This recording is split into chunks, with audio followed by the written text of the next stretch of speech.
week.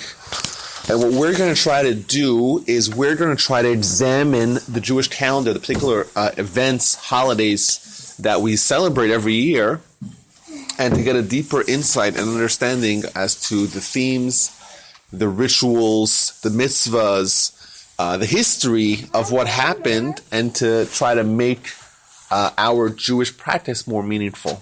Now, I'm not going to go through the whole introduction I did last week, but I'll do a similar introduction with new content, so everyone wins. In Judaism, we don't like the word. The word we dislike the most, perhaps, is rituals. Rituals, because rituals seem to be devoid of meaning. You could do something, and if it's not infused with an understanding of why you're doing it, it doesn't really impact you.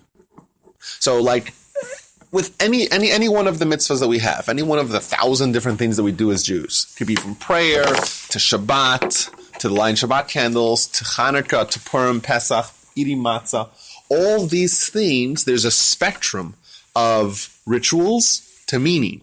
Right? You could do it, so you have two people eating matzah. Right? Both of them are eating matzah. One of them is just chewing on crackers, and the other one is tapping into an experience that defines our nation.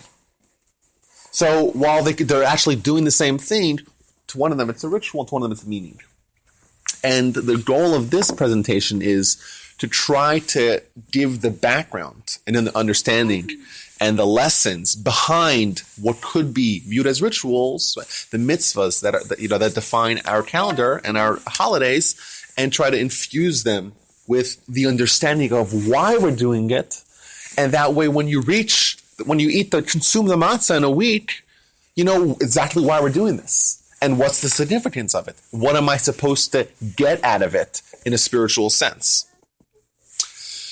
So that's the general theory, and then the more specific theory is the idea of how we view time.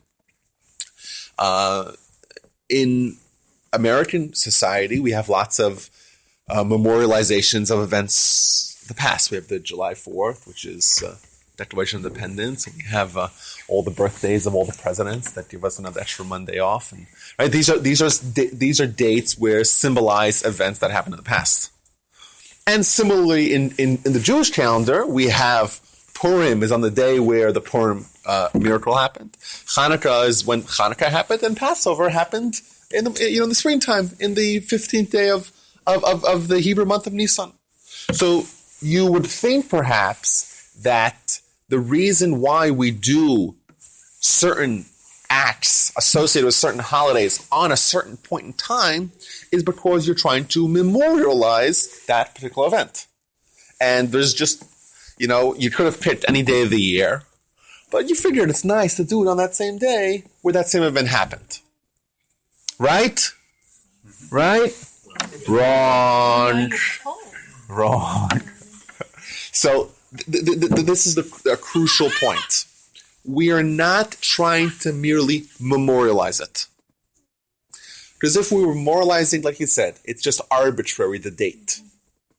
What we are in fact doing in the Jewish holidays is reliving it. And whatever happened in yesteryear is relived today when we reach that same point in time. Now, let me explain. We could view time as being linear. Right? It's just, we just live and we just keep on going through time. In Jewish philosophy, we view time as being somewhat of a circle, maybe perhaps a racetrack or a circle. And every point in time being a certain station where certain spiritual energies are experienced. For example, this is a good example I did bring last week. At the end of the prayer every morning, there's a certain psalm of the day. Are you familiar with that? There's a certain psalm at the end of every prayer, one for Sunday, Monday, Tuesday, Wednesday, Thursday, Friday, and Saturday, Shabbos. And what's interesting is if you analyze the psalm of the day, you'll notice that every day corresponds to the original week of creation. So if you examine Sunday, the psalm associated with Sunday, it corresponds to the Sunday, the first day of creation. So if you go to Genesis and you analyze what happened on the first day, you'll find some corresponding theme in the Psalm. And similarly on Shabbat, you'll find obviously in Tuesday and Thursday and Friday. Point being that on Sundays, there's a certain spiritual energy associated with the original Sunday. And every Sunday, we could tap into whatever special spiritual energy exists, and that's kind of like the theme of the day. And that's why the prayer is associated with that theme. And we even have, this is a little bit, takes us a little bit further. I just thought about this. The Talmud talks about, this is a very interesting piece of Talmud, in Tractate Shabbos 155 or 56, I can't remember, I think 156. And it's describing the character of people born on certain days of the week. It says, someone's born on a Sunday, he'll have this character. And Monday, he'll have that character. And Tuesday, that character. Like some good and some maybe less good. Which is interesting. And it's all associated with the first day of creation, because there's certain spiritual forces that exist in certain days. And our life today is impacted by these spiritual realities. How are we doing here? Need some feedback. Vitaly, make sense? Yeah. It does. Okay.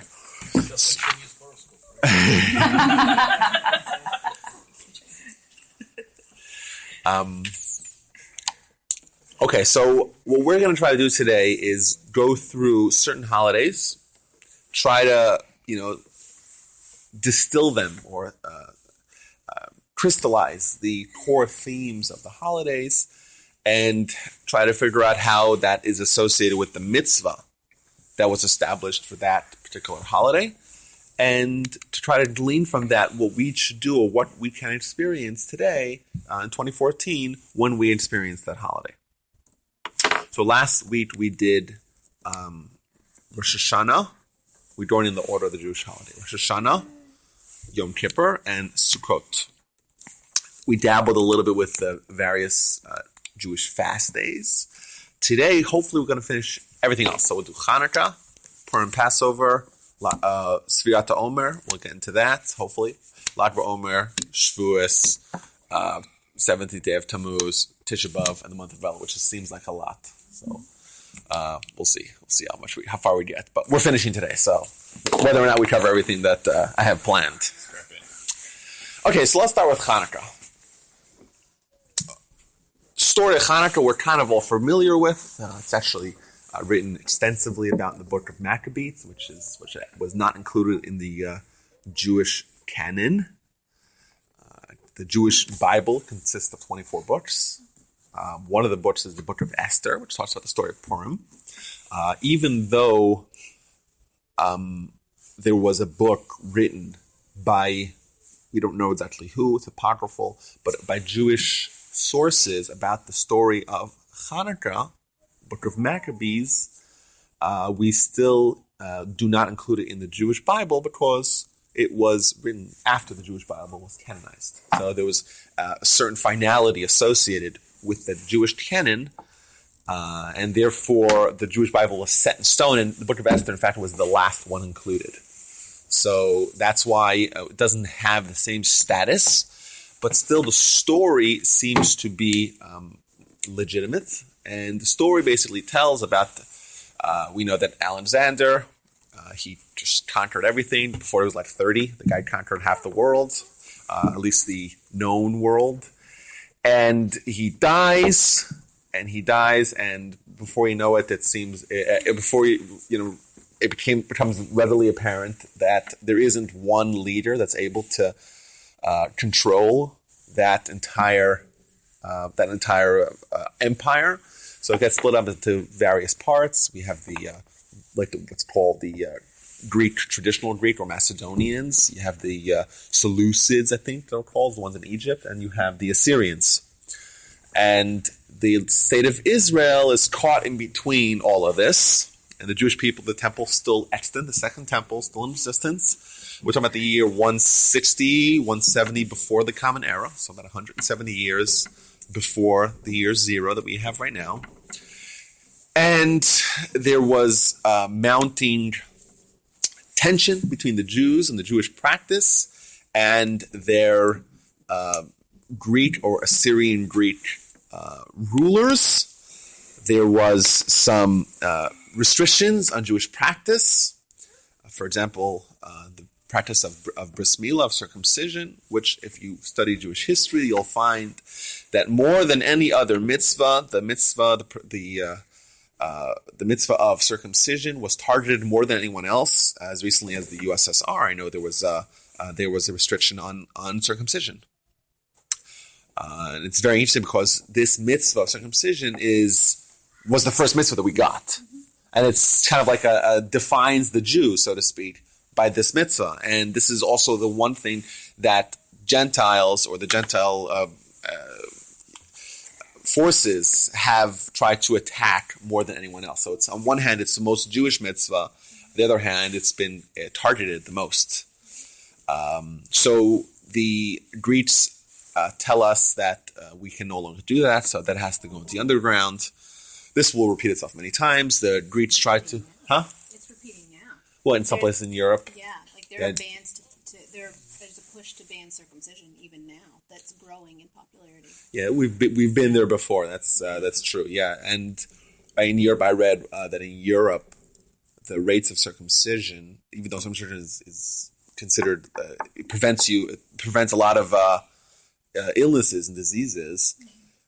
Still in Europe, like from the 70s, where like the vast majority of Europeans were circumcised, not Jews, but just greater society, and today it just dropped like down to like 5 or 10%. Yeah. So there's been a social trend away from it, and also a legislative attempt. And it's being cast as along with basically genital mutilation. Right, it's always like it's barbaric. Yeah, and there are all these court cases about parents' rights versus a child's right. And this is nothing new. And the Romans, as we'll get, we'll talk about them so much today. The Romans that came after the Greeks, kind of the spiritual heirs of the Greeks, they were obsessed, as we know, with the human body, and they viewed circumcision as mutilation of the human body.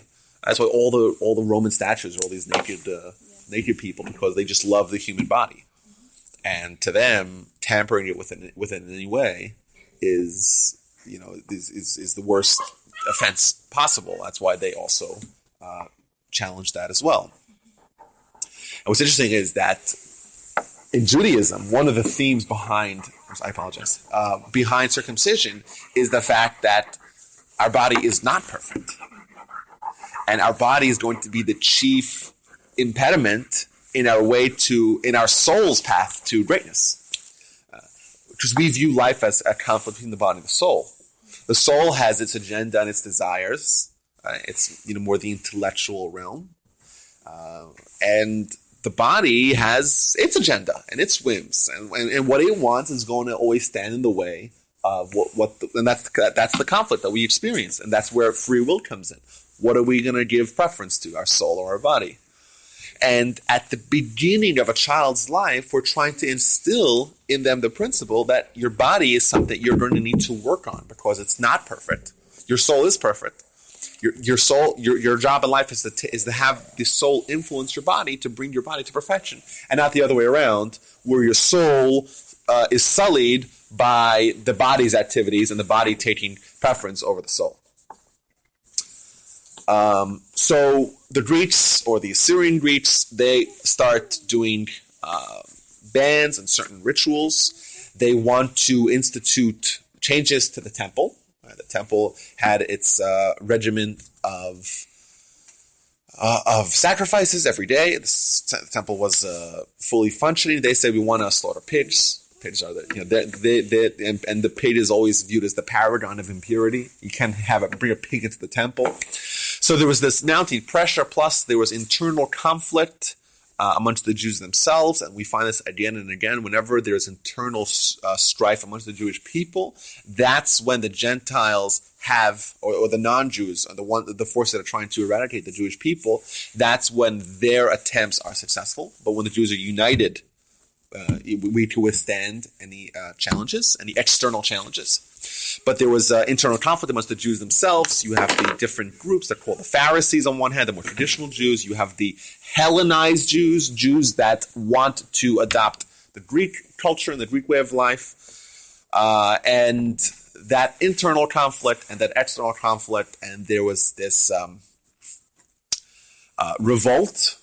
You have Matisyahu. Matisyahu is the high priest. High priest is like the spiritual head of the Jewish people, and he says, "That's it. We're done. We reached a tipping point," and they. There was this one wonderful episode where they came to him and they said, slaughter a pig, and all the Jews says no, and one Jew says, fine, I'll do it, and then Matisyahu says, what the heck, what's going on over here? And he just gets enraged, and they start attacking, and this whole fight, they run to the mountains, and if you read the book of Maccabees, you see like there was a revolt, an organized revolt, and we have Judah Maccabee, and we have the Hasmoneans, they're called the family of the Hasmoneans. And it was like a 25-year struggle, and eventually they kind of bounced the Greeks out. And the traditional story of Chanukah doesn't give us the whole picture of what actually happened. But there was a 25-year military battle, and eventually Matisyahu died, and Judah Maccabee died. And he died because he died killing an elephant. An elephant is the equivalent of a tank in ancient times. He was under the impression that certain military leadership was on top of the tank, so he went under the tank and he killed the tank from the bottom. He went under the tank, but under the elephant, and he killed the elephant. The elephant collapsed on him, and that's how he died. In the end, they weren't even there. They weren't even the people that he had wanted to take down weren't actually there. Either way, you have this wonderful family. Eventually, they establish a certain dynasty that would exist for about 100 years till at the turn of the millennium. It's always viewed in history as being somewhat of a tragedy because the original founders of the Hasmoneans, Matisyahu and his 5 sons, and Judah Maccabee and Shimon Maccabee. By the way, the word Maccabee is an acronym for Mi Kamocha Be'elim Hashem, which is a verse in Psalms, who is like you amongst all gods, our God. So, Maccabees. But this wonderful story started with such promise, and eventually the later generation of Jewish leaders, of Jewish rulers from the Hasmoneans weren't quite that good to Jewish traditional values, and they became chummy chums with the Romans, and eventually that all led to the Romans taking too much of an influence, and eventually culminating in the temple being destroyed and the Jewish dispersal that ensued. So King Herod was also from this dynasty, right? Yeah, well, he was at the end. Yeah, he was towards the end of that. And another very tragic figure, also like somewhat of a enigmatic figure, because on one hand, he did so much for the Jews. He kept on building. He refurbished the temple, King Herod's temple. On the other hand, there was questions as to there was a debate whether or not he was even Jewish, because he was part of the Samaritans. Samaritans came, they were transplanted during the Babylonians. When the Babylonians came, their theory of world domination was capture land and then take the indigenous population and move them all to someplace else. And they would like scramble the whole world of all their subjects that they conquered, and then they would suddenly you're moved to France. And like, what are you going to do? You're going to organize a revolt? What are you going to do? By the time you get your act together, it's 100 years later. So northern Israel, the 10 tribes, 10 lost tribes, if you've heard of them, right? So that was the northern kingdom of Israel. Israel was split after King Solomon. I don't want to get too much into the history. King Solomon dies, and eventually there was a split. The northern kingdom of Israel was called the kingdom of Judah. 10 tribes versus 2 tribes. Eventually, those 10 tribes are dispersed with the conquering of the Babylonians, and a few hundred years later was the first temple destroyed, the kingdom of Judah. I feel like I'm boring everyone. Either way, the Samaritans were brought in to northern Israel when the 10 tribes were transplanted out of Israel as a result of the Babylonians, following Babylonian protocol of a captured nation. So it seems like this guy Herod, who eventually rose to power, was a descendant of these people, and therefore there's like dialogues in the Talmud where the rabbis are like torn what to do with this guy Herod, because we don't even know for sure if he's Jewish. But he comes from the end of the Hasmonean dynasty. Yes. So, two questions. One, I've read that Hanukkah is considered a minor holiday, almost dismissively. Is that because it's not in the canon? Well, it's more than that. It's not Torah. It's not from the Torah. So, like, you have the holiday of Purim as well. Even though it is in the canon, but it's not in the Torah. Like, Pesach is in the Torah, so it's a law. It's a Torah law. As opposed to Chanukah and Purim are two examples of rabbinic law. And there's only 7 mitzvahs that are rabbinic mitzvahs. The rest of rabbinic law comprises rabbinic edicts or preventive offenses against a Torah law. But this is an example where the rabbis instituted a law and a holiday to commemorate an event that happened post the Torah. So the practice of giving little gifts over the 8 days, when did that come about? And was that our response? Was that Judaism's response to Christmas gifts? That's a good question. I don't know. It's not brought down in the sources about Chanukah. So yes, I would assume it's much more recent, and I think there's legitimacy to the claim that it was somewhat I don't know if it's copied or it was developed, or like you don't want to be the only kid who doesn't get some gift. If you're you're the Jewish kid in the non-Jewish environment, and everyone has gifts, and all you have is latkes, and like so they. That's what we feel. It's like we're torn on one hand, like we don't want to be like them, but then on the other hand, you don't want them looking at all the other kids and being like jealous and left out. Yeah, that's why I think it's a good thing. I think that the kids should be proud of and say, you get 1 gift, we get 8. Yeah, I'm Jewish. I like that. Especially in and as our society evolves, where we have so much intercourse with the Gentiles. It used to be the Jewish people lived like in isolation, so there was much less of a conflict where the Jews and non-Jews almost didn't interact. But today it's not like that. So I think it's very important to make kids that they shouldn't feel like they're left, like they're missing out on something. We have the most rich traditions and holidays, and there's so much meaning infused in it, and there's so much to be proud of to be a Jew that you don't want to let especially children who they're going to value the gifts, right? Mm-hmm. That's more exciting to them than till they grow older and to understand why the value of being Jewish. So that's why I think it is important that they shouldn't feel left out. They shouldn't feel like they're missing something. But I would assume that that's correct. Okay, so now what's interesting about Chanukah is that we have this wonderful war. You can read about it. Fascinating stuff of how they came up with these ingenious ways to engage in battle because they were so much weaker. Like think about it, a ragtag Jewish army going up against the mighty, the empire. And it's happened before. It's happened again. We know that in the War of Independence, in Israeli War of Independence in 1948, it was literally a ragtag group of like Holocaust survivors and like Jewish people that didn't know anything about the first thing about war, and they were going up against 5 well-trained, well-financed Arab armies. And it was just it was just sided against them. The odds were against them. 6-Day War as well, same thing. And miraculously, the Jewish people, as they did in the time of Chanukah, they won. And the epilogue, the aftermath of this, is that they came back to the temple. The temple was defiled, and they couldn't find virgin olive oil for the menorah. Now, the way the menorah works is that you have the law is that the only oil that is kosher for the high priest Kohen Gadol to light the menorah is the first drop of a squeezed olive. So you squeeze an olive, you have lots of oil coming out of it, but just the first drop. Well, that was the only one. And they would prepare that, and it would take some time to prepare these flasks of oil.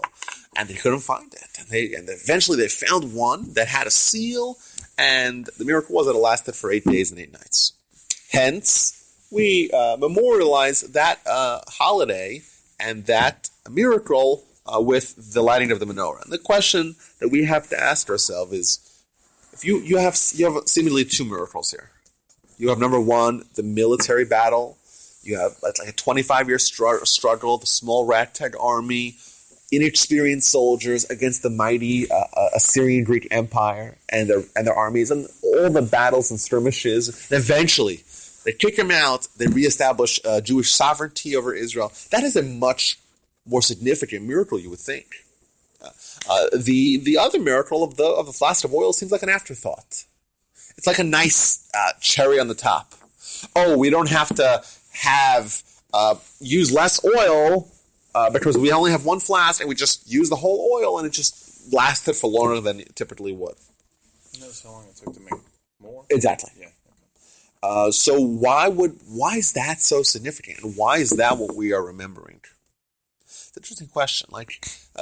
Typically, when you look at a Jewish holiday and the mitzvah associated with that Jewish holiday, it would seem to, if the holiday has multiple miracles, you would seem to go to the greatest of the miracles, the most significant, impactful of the miracles, and try to highlight that. Why would we go and take what seems to be like an afterthought? Yes, it's nice to have this virgin oil, this first drop, last for 8 days, but in reality, the law happens to be that if you have no other oil, you can use less pristine oil. Wasn't that significant in the grand scheme of things? And it was just 7 days. So yes, it's a very nice thing that the oil lasted beyond what it naturally should have lasted. But why so significant? Why is that specifically what we're going to relive every year? So that's a question. Multiple answers to that. I'll share just one of them because we are already 10:36. Actually, I have two answers here, but we'll see if we have extra time at the end. We'll get back to it. Perhaps the answer is like this. Actually, I have three answers. I'll give you one. Okay, Rabbi, we know how many answers you have. Just give us the answer. Okay, so we are told, we are promised in the Torah. The Torah promises that we will remain an eternal nation. And if you could expand your view to encompass the past 3,000 years of human history. Well, we have already recorded history for 2,500 years. The idea of a nation that is constantly under attack, marginalized in every way possible, physically, economically, socially, every way, right? And every country, it's constantly, we're a wandering nation, like Jews have lived everywhere. We are not united, seemingly, by land, by language, by culture. Constant under attack, expulsion, inquisition, Holocaust, pogroms, blood libels, restrictions on practice. And we remain small in number, few in number. We're always the underdog, and we have yet still survived, and we're as vibrant as ever. That is unheard of in human history. Unheard of. You have all these mighty empires, they conquer, and what happens to the indigenous population? They get assimilated.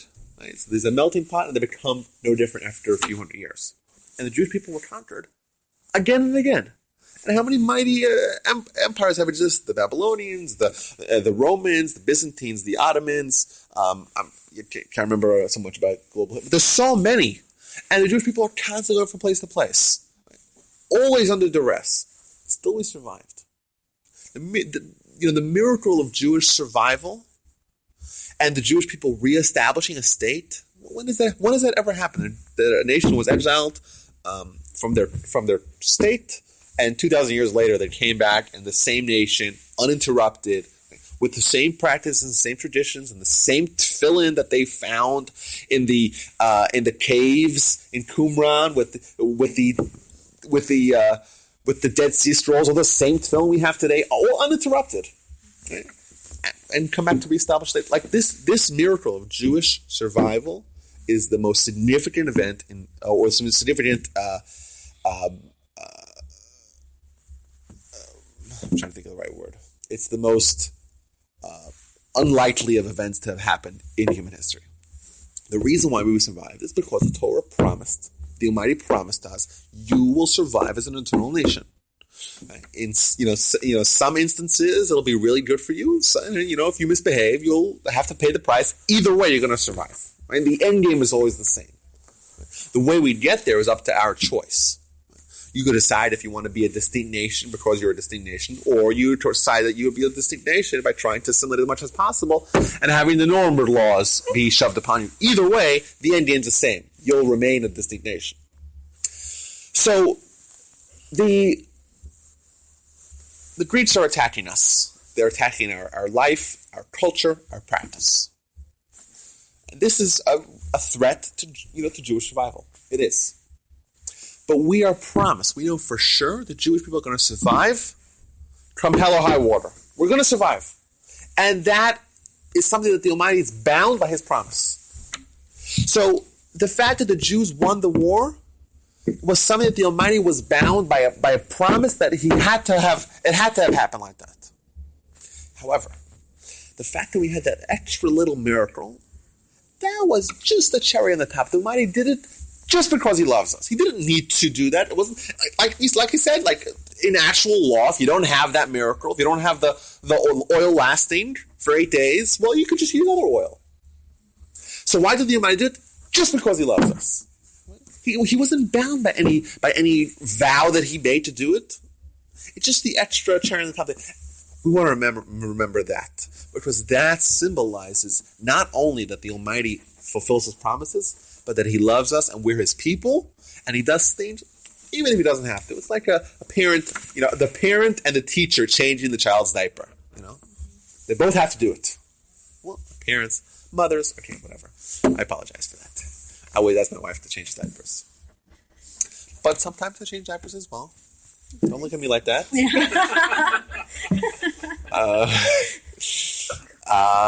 So a parent and a teacher, they both change the diaper. What's the difference? The difference is that after you change the diaper, you give a hug and a kiss to your baby, or not.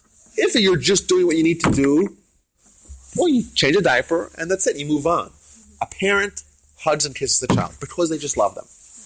That love that the Almighty has for us, even in the darkest times and even with the greatest challenge, the Almighty loves us, and there's nothing we could do to rid ourselves of His love for us. And that is why, one of the reasons why, we celebrate that. And when we're lighting the candles, we're talking about what happened, the miracle, we cannot forget about the more significant miracle. And the fact that the Jewish people beat the mighty up, like David versus Goliath once again.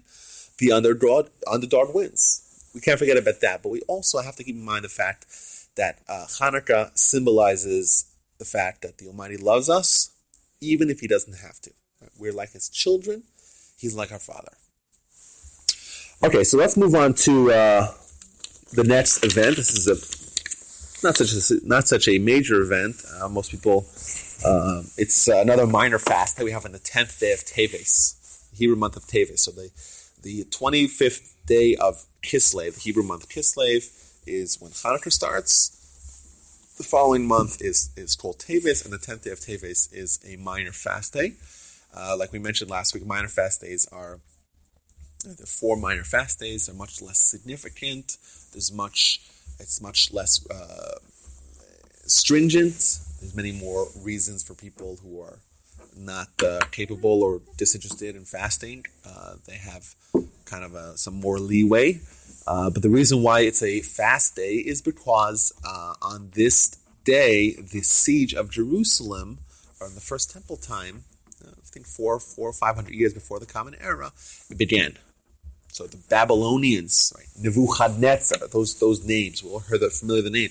They were the ones who destroyed the first temple and began the first exile and sent the majority of Jewish life east, right, to Babylon. And it kind of remained like that for 1,000 years before it moved to Europe. Even when they reinstituted the second temple, Ezra came back about 70 years later to reinstitute the second temple. The majority of the Jews stayed east, stayed in Babylon. So on this day, the 10th day of Teves, was when the siege around Jerusalem began. And what And therefore, because it was the beginning of the downfall of the first temple, we mark it with a minor fast day. If you notice what the Jewish holiday, or at least the significant negative events in the Jewish calendar, that almost all of them are like related to the temple. We had the fast of Gedalia. If you remember, we talked about that last week. The fast of Gedalia is the day when this fellow Gedalia, who was the Jewish governor of the province of Judah, was assassinated, and that marked the end of Jewish sovereignty over Israel from the temple time. So the temple was the beginning. Was kind of was the most significant event. The temple's destroyed, but then there was a Jewish governor instituted over Judah, and he was assassinated, and that marked the end of Jewish life in Israel in its traditional setting. So, and obviously Tisha, the 9th day of Av, the 7th day of Tammuz, the 10th day of Teves. These are all days that are very significant because they revolve around the temple, and I think it's important to note why the temple is so prominent in our, for us, like, we don't have a temple, and it's hard for us to imagine what was so significant about it. But when the temple did exist, that was the epicenter of Jewish life. It was one place where all Jews united several times a year. It was like, it was a place where Jews, the sacrifices that were in the temple and the prayers that were in the temple were all, that was the core of Jewish life. And when the temple was destroyed, they had to Judaism had to reinvent itself. And I apologize. Sorry, I'm just being hyperactive with my. I apologize. Lots of the practices that we have today were instituted in lieu of the temple, like prayers. Our prayers are modeled after the temple, because it was a central. Our religion had a central location where things happened for a national scale. It was kind of like a national location where national activities were done. And now the temple being destroyed, we each have to do our own personal activities because we don't have that unifying idea like the temple. Yeah, and I think moving from feeling like you have a tangible interaction with God to an intangible interaction. And it's so much, I think it's easier to be aware and stay plugged in when you could look to the temple and see the smoke of the sacrifices, and when you're bringing animals, and it's this very daily physical tangible experience, and then you lose that and it becomes harder. And so I think your point is really important, the tangible idea, because the temple is like an interface between a physical world and a spiritual world. Mm-hmm. It's like you could do physical activities that have spiritual ramifications. Mm-hmm. So we have that today as well, but that was in a much grander scale, the temple. Yeah. So it was a different Judaism. So for us, we live post the temple time, and therefore we live in a Judaism that is able to exist outside of a temple, but we have to keep in mind that was invented after the temple was destroyed. If you read the Bible, you count how many mitzvahs are temple. So there's 200 mitzvahs that are only associated when the temple exists. It was so central to Jewish life, and therefore every event bringing up to the calamity that was its destruction is significant, because it's just another layer of tragedy that was part of the unraveling of Jewish life. So that's the 10th day of Teves. We have Purim. So let me just yes. So is that it? I mean, in terms of you just fast for a day, or are there prayers associated with this? I've never even heard of this thing. So is there other not rituals, are there other special things that go on in the temple or the synagogue to celebrate or to remember that event?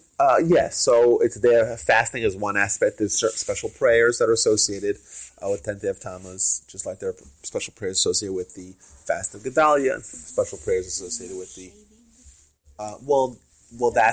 that's for the 3 weeks. Okay.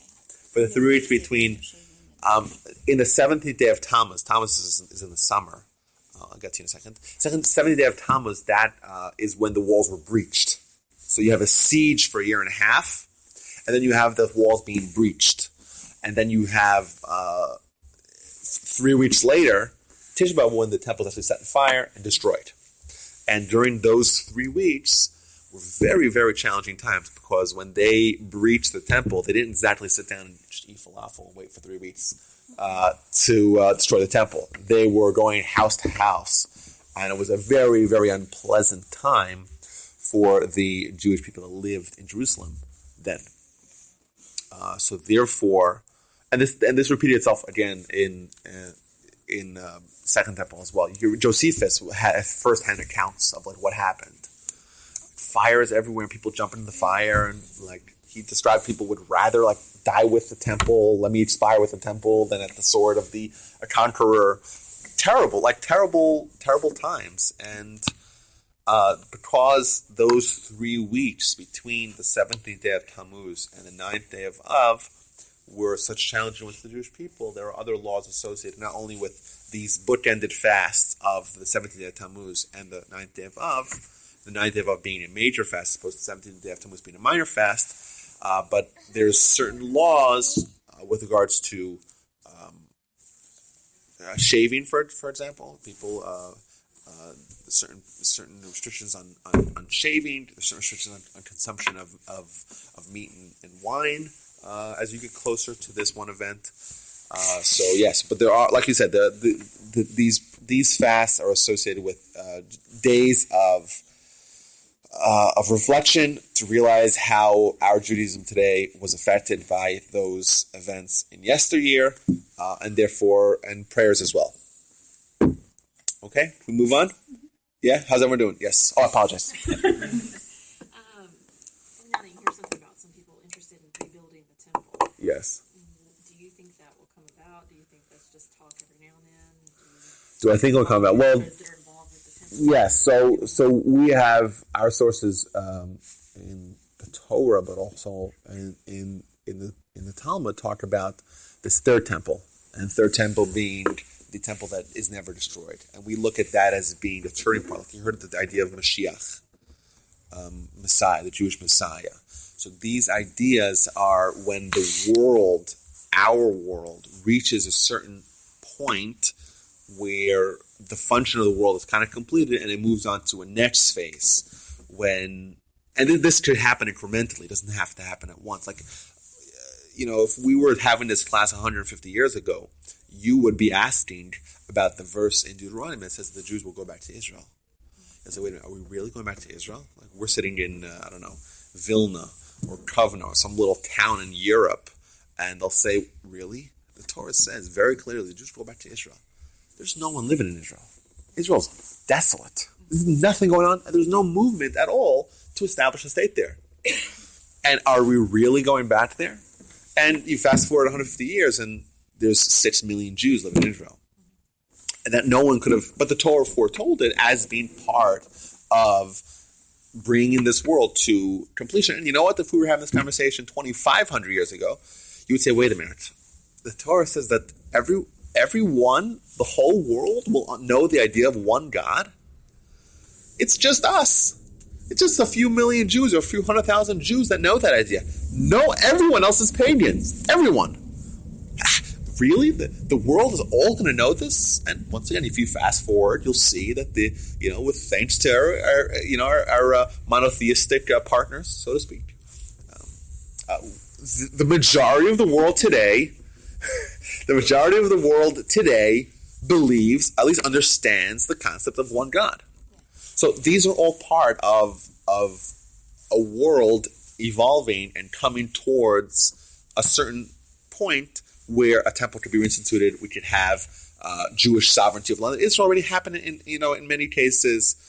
Temple being reinstituted, yes, those are all associated with the idea of Mashiach. But absolutely, as to how will it happen, are you going to have to build it? Is it going to descend from fire from the sky? Some opinions say that. It means a much more supernatural. Is it going to be in a supernatural sense, or is it going to be in a more of a tangible, physical sense?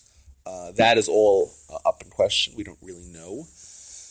Maimonides writes, it says no one will actually know till it actually happens. So we have we know what's going to happen. We don't know how it's going to happen. But absolutely, yeah.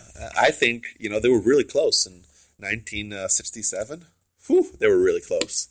They had, they captured the entire Jerusalem. Everyone escaped to Jordan. Everyone, all the Arabs were gone. And they could have very easily, just sent a little bulldozer and, clear off Temple Mount and start building. Could have done it, no problem. Or drop a little bomb there, by mistake. It was a war zone. I always say this. A little bomb, whatever. They in every Muslim, every mosque in the world has a crescent on the top. A crescent's pointing to Mecca. The early Muslims all prayed to Jerusalem. We find this a lot with various religions, how they start off trying to court the Jews, trying to woo the Jews, and eventually when the Jews refuse to blend their religions with the new religion, they get antagonistic to the Jews. So, the Muslim Day of Rest originally was Saturday. They prayed to Jerusalem. But now the little crescent is facing away from Jerusalem. And you look at the Dome of the Rock, right? Dome of the Rock is actually not a temple. It's not a mosque. It's actually a shrine. Instituted in the year, built in the year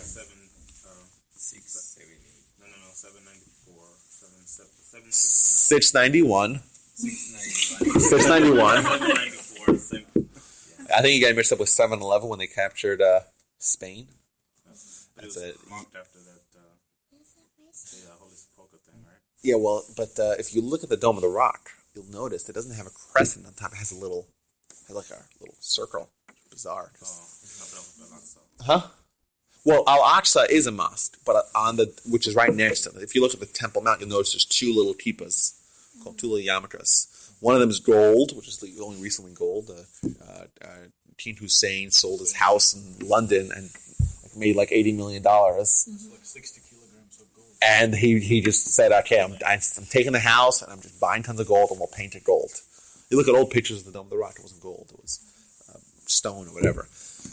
But there's a circle. So why would they not put a crescent? So my theory is, because when they want to build a temple, then I send in a crane, and the crane's going to go like that, in the circle, and just lift the whole thing. Just in preparation. Yeah, I don't even know. Yeah. This is an unpopular opinion alert, but I actually think that, not what I said earlier, it was just a joke. Maybe, who knows, but I actually think that the idea of Islamic control of Temple Mount is not such a bad idea. Because in Jewish law, if someone, the temple area, or the location where the temple actually stood, retains its consecrated holiness. Yeah. So, and we know that someone who is quote-unquote impure, which is all of us, right, we are not allowed to go there. We're not even allowed to tread there. So if Israel had control of Temple Mount, well, they had it for a few hours until Moshe Dayan in 1967 decided to give it over to the Islamic Waqf. But if Israel had control of Temple Mount, in all likelihood, it would become perhaps the same tourist value as the Western Wall does. And that's very bad if you have lots of Jews walking there and they're treading on a place where they're not allowed to go. But it's a tourist place now too. Well, yes, but it's widely open to everybody, but tourists go there. Yeah. But theoretically, you're not walking on where the Holy of Holies was. That's basically the point, is that... Well, it's not even the Holy of Holies, it's where the temple was, wherever and there's disputes as to where exactly it was. So you have guys that go up there. I know a fellow who goes up there because he says he's an expert and he says he knows exactly where the temple was. It was over here, not over there. There's a few different opinions. If you look at let's say the Kotel, so a little bit to the left. If you're facing the Kotel, the western wall, a little bit to the left, obviously on the mount, but a little bit to the left is where the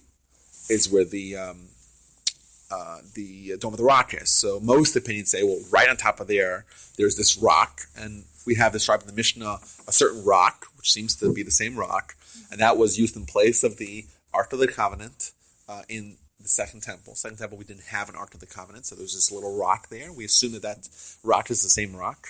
Many opinions seem to say that rock is the same rock, and therefore the temple will be over there. Others say it's a little further to the right. That would be west, east, south. That would be south, further south. So if you're facing the temple, if you're facing the western wall, it'll be further to the right. Either way, the idea now that the Muslims are controlled, there's much less Jews going up there, and that would be a major problem if Jews did frequent the Temple Mount. Huh? No, I'm not saying. No, it's Jewish law. That being said, I think that we're so close, like to all the things that are foretold. We have Israel. Like, think about that. Think about what kind of a quantum leap that is from where we were a few hundred years ago. We're united in a country. We have a country. So yes, not all the Jews are there yet, but there's 6 million Jews. It's the largest Jewish population, and there were no Jews there for thousands of years. There was no Jews there. There was almost no Jewish communities in Israel. There are those people that claim that they were there uninterrupted, but still, like, we don't have any recorded Jewish communities in Israel in the 13th or in the 8th century, 9th century. We don't know about that. And now there's not a majority, but the largest Jewish community is in Israel, which is incredible. So yes, we're kind of at the finish line, I think. We have the majority of the world knowing about the idea of the Jewish God, or at least something similar. We have the Jews controlling Israel. So yes, it's not so much far to go. Like, it's, we're almost there. Anyhow, let's move on. It's already 11 o'clock. Let's try to finish everything. Purim, Passover share a common theme. That's the theme of redemption. Purim, the historical. Are you going to 11 or 11:30? 11:30. Okay. I'm trying to figure out how I can turn the speakers off in here and on in there. Okay, sure. So I got it. Awesome. Purim and Passover share a theme of redemption. It's once again times where the Jewish people were, in the case of Purim, were threatened with physical annihilation. In the case of Passover, were under physical and spiritual servitude in Egypt. Both times we were redeemed. We had a transformation from being for being the oppressed to being liberated to a certain sense. And if you look at the Talmud tells us that in the month of Nisan is the Hebrew month that we are in right now, the month of Pesach, we were redeemed, and we in the future will be redeemed. So the idea being is that this is the time which is auspicious for redemption. This is the time where the Jewish people were redeemed. We will be redeemed in the future, i.e., this is the time where redemption happens. And for us, on a practical level, we look at the mitzvahs of Passover. Passover is upcoming, right? So we have, obviously, the Jews were in Egypt for a long time. If you look at Exodus chapter 6, it talks about Moses trying to convince the Jewish people to go out. And the Jewish people says, no, they weren't interested. Like, imagine, they had salvation offered to them, and they said, we're not interested. Why did they say that? Because it's the attitude of someone who is just resigned to their fate to think, I will forever remain like this. And this is the worst kind of position to be in, is in a bad position with no hope of ever getting out. And the Jewish people were in Egypt for so long, under the spell of the Egyptians, in a physical and a spiritual way, that they view themselves as being incapable of living any other kind of life. And they themselves didn't believe it. They didn't believe that they could ever change. So the first thing that happened or that changed was the fact that Jewish people said, voila, we could change. Change is possible. And this is called redemption because someone who believes that they cannot change, they're incapable of change, is someone who is like be shackled to their faith, like they're a prisoner of their own mind. We've all heard that term before, and they're a prisoner because they don't think. They create for themselves certain limitations. They build barriers for themselves, so they're constricted. The first liberation that happened to the Jewish people was the fact that they actually were liberated from this mindset that mandated that they have to remain under the spell of the Egyptians forever. That was the first thing that happened. Second thing that happened is that the change happened in an inorganic fashion. What do I mean by that? Any kind of change that someone has, it's always gradual. You want to change the way you live, the way you eat, the way you exercise, the way your attitudes are, the way you anything you want to change about your habits, about your way of life, it always has to happen slowly. Somehow on Passover, those laws were scrapped. On Passover, the change happened very rapidly. Like, in Jewish mysticism, they talk about these certain gates of purity and impurity. I don't know what this even means. And as hopefully I'll mention later,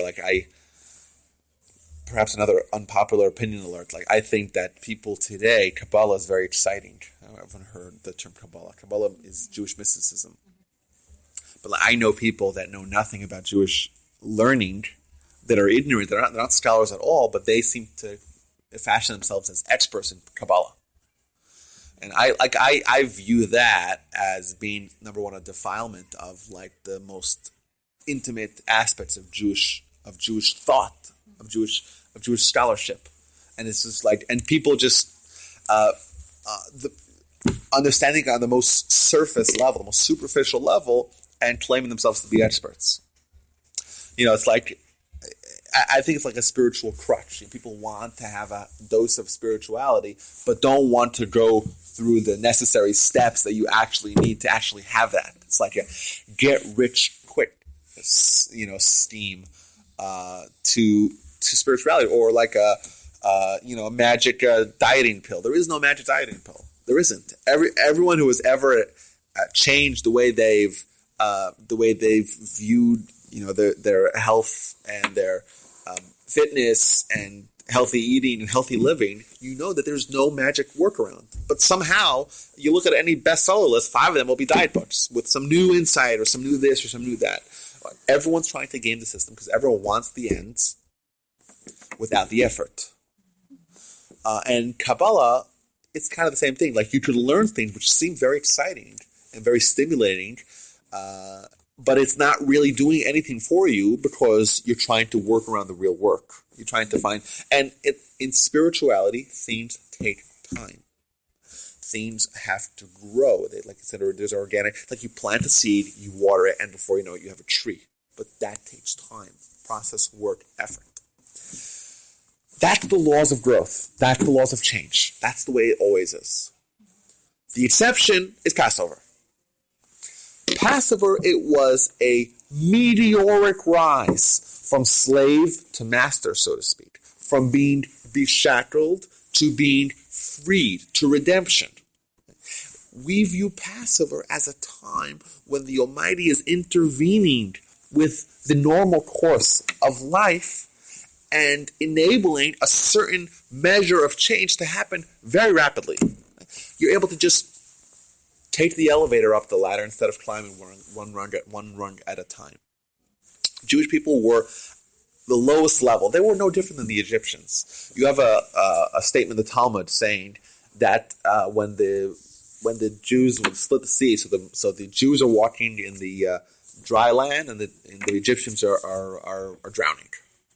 So you have this dialogue. The angels are saying, "Wait a minute, these people are idolaters, and these people are idolaters. How come these guys are walking on dry land, and the Egyptians are drowning? They're no different." In a certain sense, the Jews and the Egyptians were no different. And then, like that, overnight, a couple of weeks later, they're able to experience national prophecy. They're able to get the Torah 50 days later. What happened? What changed? So it wasn't organic. It wasn't step by step. It wasn't small bites, don't bite off more than you could chew. It wasn't all those cliches about change.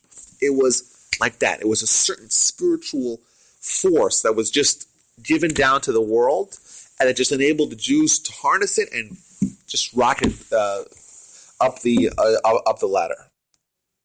You know, my grandfather has an article in one of his books where he writes about the death of the firstborn.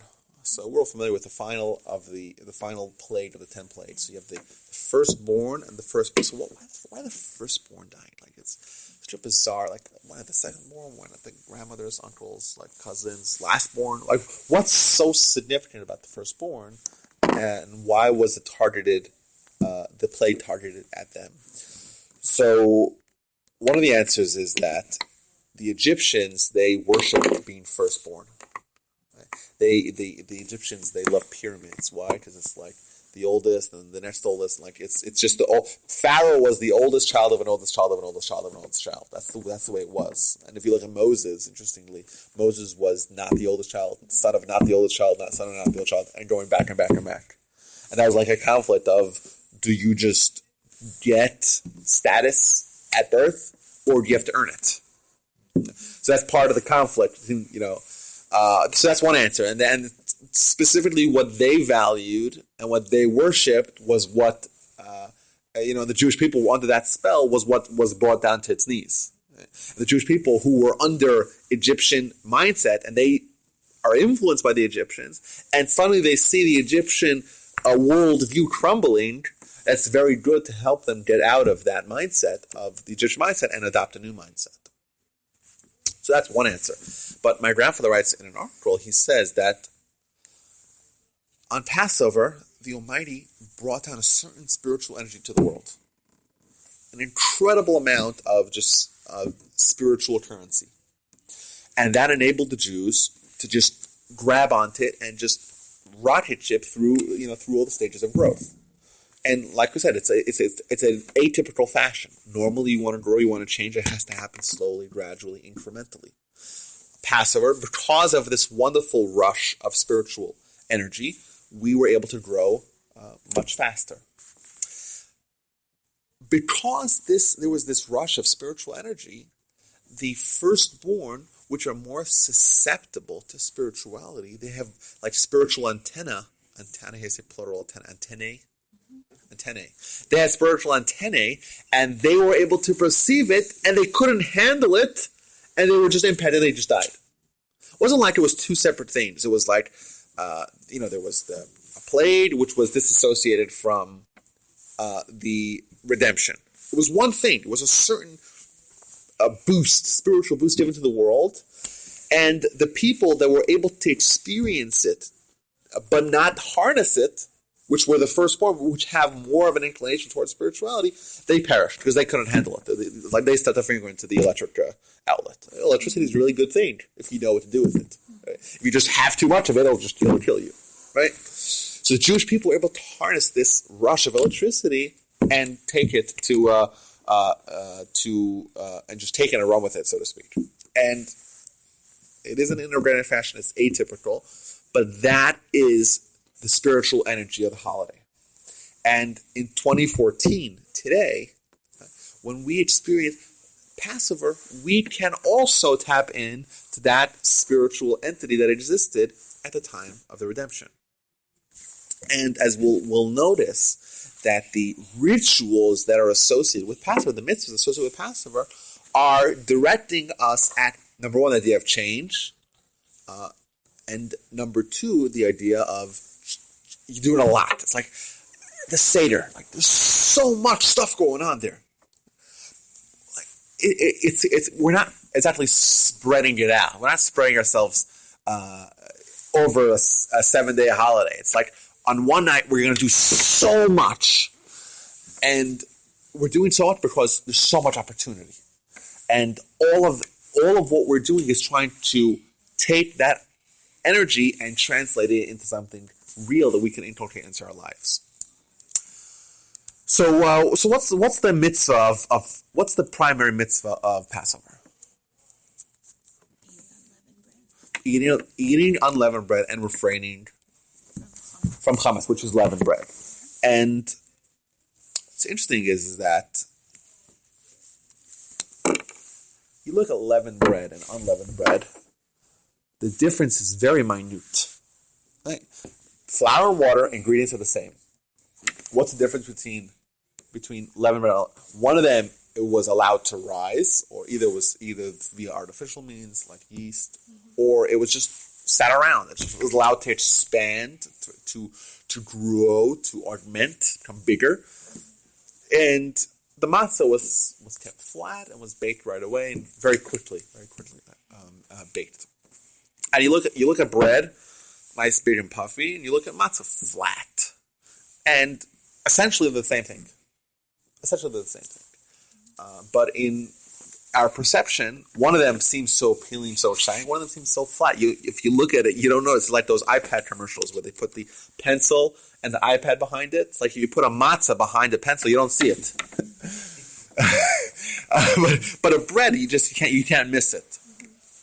We have a statement in the Talmud that compares the Yetzer Ra, the Yetzer Hara, the evil inclination, this force which is trying to prevent us from accomplishing what our soul wants us to accomplish. We compare that to the leaven in the bread. Now, the question is, wait a minute. What does the evil inclination, this force, this formidable foe that is trying to prevent us from accomplishing what our soul wants to accomplish, what does that have to do with the culinary quality that makes bread rise, that turns unleavened bread into leavened bread? Seems bizarre. What do they have to do with each other? Huh? It's just symbolic, isn't it? So, well, it's symbolic, but what is it symbolic of? So, if I'm going through this quickly, it's because I am. If you've noticed, I'm trying to. We still have to finish the whole. They're not going to come in here at 11:30 like normal. So we can go a little bit longer. Okay, fine. But I don't like going a little longer, so I'll do it a little bit. Maybe I came a little late, because then they say, "Oh, I would love to go to the class, but Rabbi Wolbe always goes overtime, and I have an appointment at 12 o'clock." That's what I'm scared of. Anyhow, so let's quickly go through this. So the conflict, I mentioned this earlier, and it's a nice callback to what we talked about earlier. The conflict of our lives is, are we going to give preferential treatment to our soul or our body?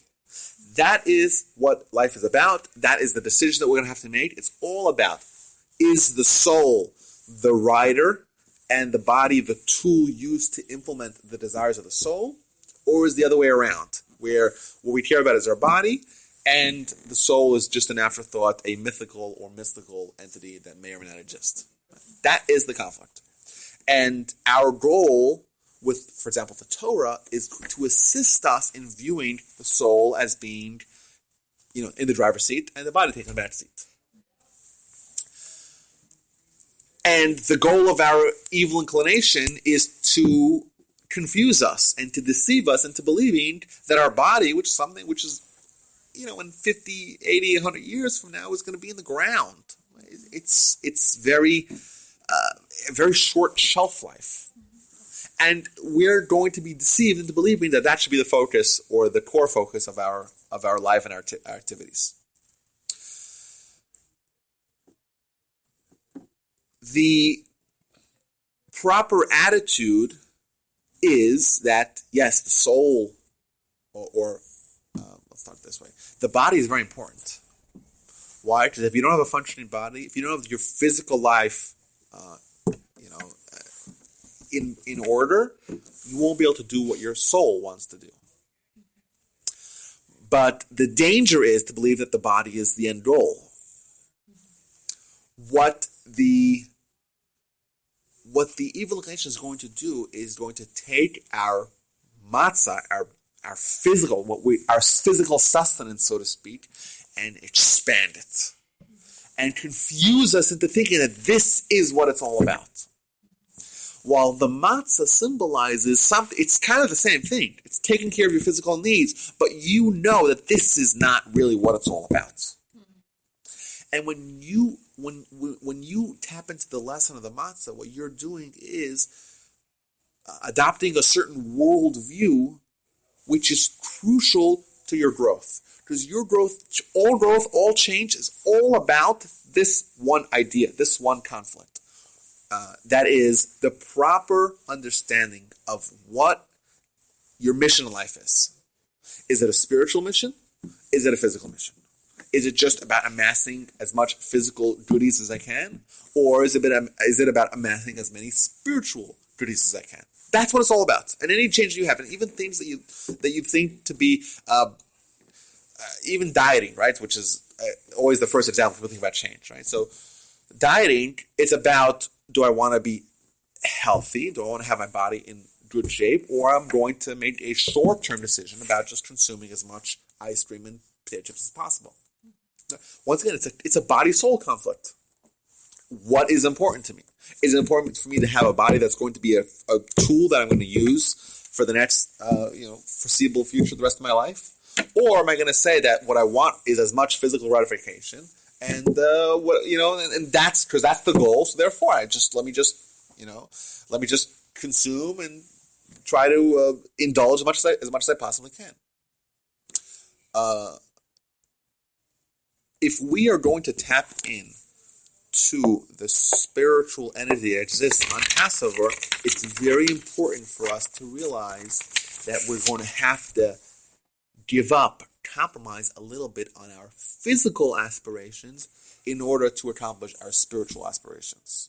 And that's why this matzah chametz thing is so important. The Torah declares that someone who eats chametz, someone who eats leavened bread on Passover, is disenfranchised from the Jewish people. He's cut off from the Jewish people. It seems like a very strict, stringent punishment, so to speak, for what seems to be something very minor. Is it bread or is it matzah? Well, it's almost the same ingredients. Why are you going so stringent on someone who eats chametz on Passover? The answer is because chametz and matzah underscore the number one element of Jewish philosophy, and that is we're here in this world for a reason. And that reason is to do as many mitzvahs as we can, to achieve as many spiritual goals as we possibly can. The thing that's going to stand in our way is our Yetzer Hara, our evil inclination, who is going to convince us that we're here in this world for this world's sake alone, to accomplish as many physical things. That is the number one idea of Jewish philosophy. And it's underscored in the mitzvah of chametz, of leavened bread, versus matzah. So it's not a culinary mitzvah. It's not just a mitzvah, so this is the Jewish culture to eat this food versus that food. It's the entire Jewish philosophy. And it's expressed in this mitzvah. And therefore, when someone is saying, I don't want to have a part in this ritual, in this mitzvah, what they're really saying is, I don't want to have a part in the Jewish life. They're kind of cutting themselves off from Jewish life, because Jewish life is all about dealing or constantly engaging in the struggle between our physical and spiritual existence, and trying to infuse our life as much as we can with spiritual pursuits. When someone says, I don't want a part of that, they're essentially cutting themselves off from the Jewish people. Hence, their punishment is, well, you're leaving. You want out. Okay, so you're allowed out. Yeah, exactly. Isn't there some, I was listening to one of your lectures a while back online, isn't there some, the Hebrew word for leavens, isn't there some similarity in the... Yeah, so, interesting. So the Hebrew word for chametz is chet, a mem, and a tzaddik, like this. What see is chametz. The Hebrew word for matzah, I'm writing it not in order on purpose to demonstrate, but is mem, tzaddik, hey. So these two words seem very similar. I don't know if we could see it's pretty far. Mm-hmm.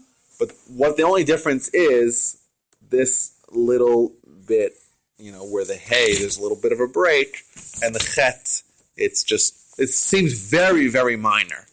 And which, once again, thanks for reminding me of something I said online. RabbiWolbe.com. Rabbi Wolbe, thank you. SEO. Yeah, so it is very minor, and it's one of the finer things in life. It's like, even on the fit, like on the actually make matzah. If you make matzah, you have 18 minutes from when you put the water in the flour till when it's in the oven. If it's 19 minutes, it's not chametz. It's not matzah. It's chametz. So there's a very fine line between viewing your physical life as being fuel and energy for your spiritual life, or as viewing it as an end to its own. You can have two people wolfing down shawarmas, and one of them is doing it with a certain understanding and realization that I'm doing this because I need energy for my spiritual pursuits, and that's a mitzvah. Well, the other guy has in his mind that's just engaging, indulging in physicality for its own sake, and that's a sin. I don't know if it's quite a sin, but it's at least a philosophical sin. Because what he's doing is giving value, intrinsic value to physicality. There cannot be an intrinsic value to physicality. That's a mistake. That is the work of the Yetzer Hara. That is the augmentation of the physicality, of the matzah, taking and making it look all big, all puffed up, aggrandizing the physicality. Yes, so it could look very similar to the uninitiated observer. They're doing the same thing. Well, one of them is doing a wonderful mitzvah. The other one is doing at least a not fully. I don't want to say he's doing a sin, but he's he's not doing mitzvah. Well, yeah, but it's more than that. It's a certain rejection of the Jewish philosophy. Does like leaven also, the Hebrew for that represents something to do with like ego, whatever the similar word is? And the whole process was, leaven, matzahs, it's about humility and Deflating the ego. Yeah. Well, there's a lot. Well, we also have the idea of lachem oni, of the bread of the afflicted, bread of the affliction. There's lots and lots of stuff going on. And absolutely, humility is a huge part of it. Humility is, we talk about Pesach, the holiday of Pesach, and the holiday of Shavuos, right? The holiday we got the Torah, as being sort of a bridge. Like it's kind of one. While 50 days apart, but it's one process of redemption to receiving the Torah, like rejection of one way of life to adoption of another. And we know that Moses was the one who gave us the Torah. What was Moses' defining quality? His humility, right? And we always view humility as being the vessel with which the Torah can be filled in. If someone, Talmud declares many times over in different ways that someone who is haughty cannot have faith and cannot have Torah. Because what he's saying is that, look at me, I accomplished what I did on my own. Right? I have value irrespective of the Almighty. So how could they have reverence to the Almighty or His Torah when they think that their accomplishments are theirs alone? So humility and that the connection of humility to matzah goes very well with that being a preparation or the starting point of developing a person and a nation capable of receiving the Torah 50 days later. Okay, so we have 2 more minutes, and I'm going to try to do this as fast as I possibly can. You have from Passover to Shavuos, you have 50 days. These are the days where we count the Omer. So you hear the term Omer. So these are 7. The Torah says 7 days times 7 weeks. So it's 49 days. The 50th day is Shavuos. The Jews, like we said, when they left Egypt, they had this meteoric rise from being enslaved, tethered to a certain way of life. They at the beginning of it, they kind of shed themselves of Pharaoh's influence, the Egyptians' influence. The 10 plagues were to hammer home the idea of the fallibility of the Egyptians, because as a slave, you may think that your master is infallible, and comes along these plagues, which kind of show you that he's human, and to try to shed that way of life. 50 days later, they get the Torah, the formation of the nation. The experience at Sinai is critical because of two reasons. Reason number one is because the Ten Commandments, it's the beginning of the Jews getting the Torah. The Jews would stay at Sinai, camped around the mountain for a little bit less than a year, where they would study Torah from Moses. That's number one. So it's Torah-centric. Number two, it's faith-centric, because it's a national revelation. It's the formation of a nation unlike any other nation, unlike any other religion. We have many, many religions out there. We are the only ones that can claim to have a national prophecy, a national revelation. It wasn't just Moses convincing us that he had a prophecy. It was something that we experienced with our own eyes. We were there. The entire nation was there. Millions of people witnessing a supernatural event, having national prophecy. Therefore, that's the reason, that's the evidence that we have to even today, to know that our religion is true. We know it's true. We have evidence. It's an unfalsifiable event, as opposed to not to denigrate other religions, but Muhammad, if he was lying, no one would ever know. Joseph Smith, if he was lying, no one would ever know. Paul, the way to Tarsus, if he was lying, no one would ever know.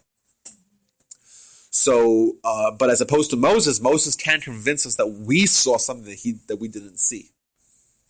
So that's the significance of the holiday of Shavuos, and we mentioned earlier, into the summer we have the 7th day of Tammuz, and 3 weeks later the 3 weeks of mourning.